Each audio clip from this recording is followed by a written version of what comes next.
AP today వీక్షకులందరికీ భోగి, మకర సంక్రాంతి, కనుమ శుభాకాంక్షలు.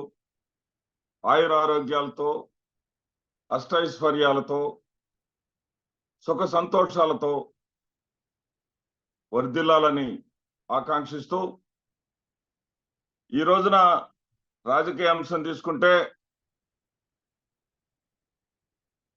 జగన్మోహన్ రెడ్డి గారికి అనుకూలంగా జాతీయ స్థాయిలో ఏ సర్వే చేసినా కానీ ఫలితాలు వస్తా ఉన్నాయి. లేటెస్ట్ గా జన్మత్ సర్వే నిన్న యాక్యురేట్ గా తెలంగాణ ఎన్నికల్లో 63 స్థానాలు మరి కాంగ్రెస్ కి వస్తున్నాయని చెప్పి ముందుగా చెప్పినటువంటి సంస్థ 63 కన్నా ఒకటి పెచ్చుగా వచ్చింది. అదేవిధంగా వాళ్ళు లేటెస్ట్ గా సర్వే చేసి ఆంధ్రప్రదేశ్ రాష్ట్రంలో జనసేన తెలుగుదేశం కూటమికి ఎన్ని స్థానాలు వస్తాయి, వైఎస్ఆర్సీపీకి ఎన్ని స్థానాలు వస్తాయి, జాతీయ పార్టీలైన కాంగ్రెస్, భారతీయ జనతా పార్టీలకు ఎన్ని స్థానాలు వస్తాయి అనేది స్పష్టంగా చెప్పారు. వాళ్ళు చెప్పినటువంటి సర్వే ప్రకారం జాతీయ పార్టీలకు ఈ రాష్ట్రంలో 0, అదేవిధంగా జనసేన తెలుగుదేశం కూటమికి, ఎందుకంటే ఇక్కడ తెలుగుదేశం కన్నా జనసేనను ముందు చేర్చాల్సి వస్తా ఉంది. తెలుగుదేశం తన స్థాయిని దిగదార్చుకొని మరి జనసేన కోసం వెంపర్లాడుతూ ఉంది. కాబట్టి రాష్ట్ర ప్రజలందరి అభిప్రాయం ఇదే. అందుకని జనసేనతో జట్టు కట్టినటువంటి తెలుగుదేశం పార్టీకి వచ్చేటటువంటి స్థానాల సంఖ్య 4 నుంచి 6గా ఈ సర్వే పేర్కొన్నది. అదేవిధంగా వైఎస్ఆర్సీపీ తన పట్టును నిలుపుకుంటూ 17 నుంచి 19 స్థానాలు గెలవబోతుంది. అంటే ఆంధ్రప్రదేశ్ రాష్ట్రంలో ఏ పార్టీకి అధికారం రాబోతుందో ఈ జన్మత్ సర్వే స్పష్టంగా చెప్పేసింది. ఇక్కడ మరొక ముఖ్యమైనటువంటి విషయం మనం ఆలోచించాల్సినటువంటి విషయం ఏంటంటే, everyone wants to heaven but nobody wants to die. ప్రతి ఒక్కడికి స్వర్గం కావాలనుకుంటాడు, కానీ మరణాన్ని ఎవరూ కోరుకోడు. మదర్ తెరిసా గారు ఇక్కడ ఒక మాట చెప్తారు, ఏమిటంటే వాదించే పెదవుల కన్నా సాయం చేసే చేతులు మిన్నా అని. వాదనలు చేస్తారు, అసత్యాలను ప్రచారం చేస్తారు, అభూత కల్పనలను చెప్తారు, ప్రజలను ప్రభావితం చేయాలని ప్రయత్నం చేస్తారు. ఎంతసేపటికి తామేం చేసేవారో చెప్పుకోరు. జగన్మోహన్ రెడ్డి గారి వ్యక్తిత్వ హననం మీద, బాబాయ్ హత్య, తల్లి చెల్లి, ఇది తప్ప ప్రజలకు వాళ్ళు ఏం చేశారో చెప్పుకోరు. ప్రజలు జగన్మోహన్ రెడ్డి గారితోనే ఎందుకుంటున్నారు, ఆనాడు వైఎస్ఆర్ కుటుంబానికి ఆనాటి నుంచి ఈనాటి వరకు ఎందుకు అండగా ఉంటున్నారు అనేది ఒక్కసారి ఆలోచించదు. ఎందుకంటే మేళ్లు చేసేందుకే కొంతమంది పుడతారు, మేలు చేసేవారు ఎవరు, వాడుకొని వదిలేసే వాళ్ళు ఎవరు ఈ ఆంధ్రప్రదేశ్ రాష్ట్ర ప్రజలకు బాగా తెలుసు. సర్వమత సారాంశం ఒకటే, భగవంతుడు ఎవరినైనా క్షమిస్తాడు, ఒక హంతకుడిని క్షమిస్తాడు, ఒక గుండాకోరిని క్షమిస్తాడు, ఒక అత్యాచారాలు చేసేవాడిని క్షమిస్తాడు, ఒక దుర్మార్గుని క్షమిస్తాడు, ఒక దొంగని క్షమిస్తాడు,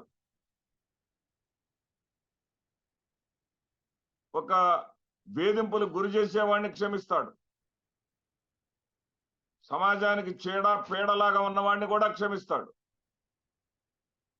ఒకే ఒక్కడిని క్షమించడు భగవంతుడు. ఎవరినంటే మేలు చేసిన వాడిని మరచిన వాడిని క్షమించడు. మేలు చేసిన వాడిని ఎన్నటికీ మరవకూడదు. అదే జగన్మోహన్ రెడ్డి గారి నమ్మకం, విశ్వాసం. ఈ దేశ చరిత్రలో ఏ రోజు కూడా ఏ రాజకీయ నాయకుడు కూడా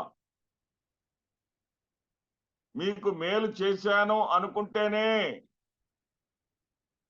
నాకు ఓటు వేయండి లేదా నన్ను శిక్షించండి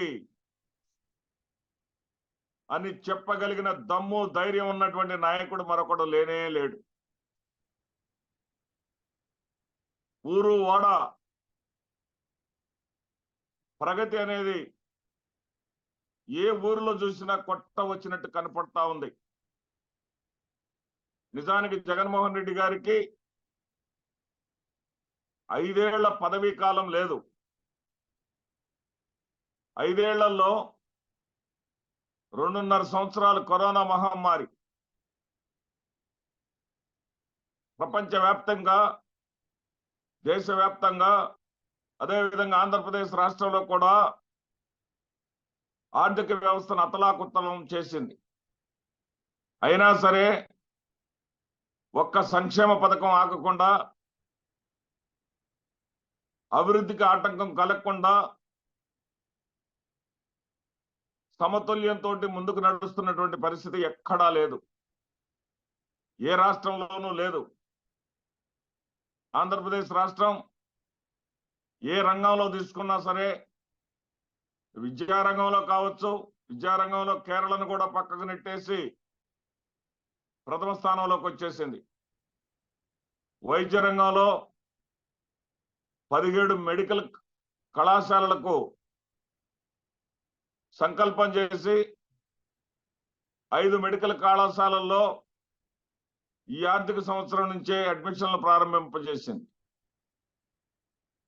గురజాల లాంటి ప్రాంతాలలో, గురజాల, బాపట్ల లాంటి ప్రాంతాల్లో శరవేగంగా నిర్మాణాలు పూర్తవుతా ఉన్నాయి. తట్టమట్టిపోయలేదనే తప్పుడు వార్తలు చెప్పుకుంటూనే ఉన్నారు వాళ్ళు. శరవేగంగా ప్రజలకు అవసరమైన కట్టడాలు జరిగిపోతూనే ఉన్నాయి. ఊళ్ళలో ఎంత మార్పు వచ్చింది. ఏ ఊరు వెళ్ళినా సంక్రాంతి సంబరాలు అంబరాన్ని అంటుతా ఉన్నాయి. ఎక్కడ చూసినా ప్రజల యొక్క జీవన ప్రమాణాలు పెరిగిపోయాయి. రాష్ట్రంలో పేదరికం తగ్గిపోయి ప్రజల యొక్క సంపద పెరుగుతా ఉంది. ప్రజలు నానాటికి సంపన్నులు అవుతా ఉన్నారు. బ్యాంకుల్లో ప్రజలు డిపాజిట్ చేసేటటువంటి అమౌంట్ పెరుగుతా ఉంది. ఏ గ్రామంలో చూసినా కొత్త కొత్త భవనాలు కట్టుబడి జరుగుతా ఉంది. ప్రభుత్వ పరంగా మరి గతంలో పశువుల పాకలు తలపించేటటువంటి పాఠశాలలు కాస్త కార్పొరేట్ సంస్థలను తలదన్నే విధంగా 2 అంతస్తులు 3 అంతస్తుల భవనాలతోటి, సకల సౌకర్యాలతోటి, వాచ్మెన్, సకల వసతులతోటి విరాజిల్లుతా ఉన్నాయి. ఎక్కడ చూసినా అభివృద్ధి ఫలాలు స్పష్టంగా కనిపిస్తా ఉన్నాయి. కేవలం 2.5 సంవత్సరాలలోనే ఇంత అద్భుతాలు సాధించినటువంటి జగన్మోహన్ రెడ్డి ముఖ్యమంత్రిగా కొనసాగితే ఈ అభివృద్ధి ముందుకు సాగుతా ఉంది, సాగిపోతోంది. అదే జగన్మోహన్ రెడ్డి గారిని పొరపాటు చేసి తప్పించుకుంటే, మాయమాటలు నమ్మితే, ప్రజల కోసం కాకుండా వాళ్ళ కోసం మాత్రమే పనిచేసేటటువంటి, వాళ్ళ సంపదలను మాత్రమే పెంచుకునేటటువంటి వర్గం కోసం కానీ వర్గం మాటల్లో కానీ పడితే ప్రజలు ఎంత నష్టపోతారో ఇప్పటికే గ్రహించారు కాబట్టే ఏ సర్వే తీసుకున్నా ఎక్కడికి వెళ్ళినా జగన్మోహన్ రెడ్డి గారికే పట్టం కడతామని చెప్తా ఉన్నారు. ప్రతిరోజు ఉదయాన్నే నా సమీప గ్రామాలకి కనీసం 5 ఇళ్లను సెలెక్ట్ చేసుకొని ఆ 5 ఇళ్లకు నేను వెళ్ళటం జరుగుతూ ఉంటుంది. గతంలో మా నల్లపాడులో మాత్రమే చేసేవాడిని. ఇప్పుడు పరిసర గ్రామాల్లో నాకు కాస్తో కోస్తో అందుబాటులో ఉన్నటువంటి వాళ్ళందరి దగ్గరికి నేను వెళ్ళి ప్రశ్నిస్తా ఉండటం జరుగుతూ ఉంది. ఎక్కడ చూసినా సరే 90% పైగా సంతృప్తి మాత్రమే కనిపిస్తా ఉంది. ఎక్కడ చూసినా సరే ఇంతకన్నా ఎవరయ్యా చేసేది, అన్నం పెట్టే జగన్మోహన్ రెడ్డిని కాదని సున్నం రాసే చంద్రబాబు లేదా అతని యొక్క బంధుగణాన్ని నెత్తి మీద పెట్టుకునే అమాయకులు మేము కాదయ్యా అని చెప్తా ఉన్నారు. మరి వాళ్ళు ఇట్లా అమ్మఒడి జగన్ గారు ఒక్కరికే ఇస్తున్నారు, ఇంట్లో 4-5 ఉన్నా సరే ఇస్తాను, 3 కనండి అని చంద్రబాబు నాయుడు గారు సభలో చెప్తున్నారు కదమ్మా అంటే, చంద్రబాబు నాయుడు గారు ఏమి ఇచ్చారో గతంలో ఏం చేశారో అన్ని చూశాం కదా సార్. చంద్రబాబు నాయుడు గారు గతంలో 2 రూపాయల బియ్యాన్ని 5 పావలా చేసింది మాకు గుర్తే ఉంది సార్. చంద్రబాబు నాయుడు గారు గతంలో 10,000 రూపాయల పసుపు కుంకుమని 3 ముక్కలు చేసి 3,500, 3,000, 3,500 ఇట్లా విభజన చేసి చివరగా ఇవ్వాల్సినటువంటి 3,500 ఇవ్వకుండా ఎగ్గొట్టేసి వాళ్ళ జన్మభూమి కమిటీలకు ఇచ్చుకున్న సంగతి కూడా మాకు తెలుసండి. అలా కాకుండా జగన్మోహన్ రెడ్డి గారు ఏదైనా సరే ఇచ్చేది ఉన్నదంటే మాకు తెలియకుండానే మా ఫోన్లోకి సుయ్యమని సౌండ్ వస్తా ఉంది, మా ఫోన్లోకి డిపాజిట్ అయిపోతా ఉన్నాయి డబ్బులు, మా అకౌంట్ లో డిపాజిట్ అయిపోతా ఉన్నాయి, జన్మభూమి కమిటీలు లేవు, దళారు లేరు.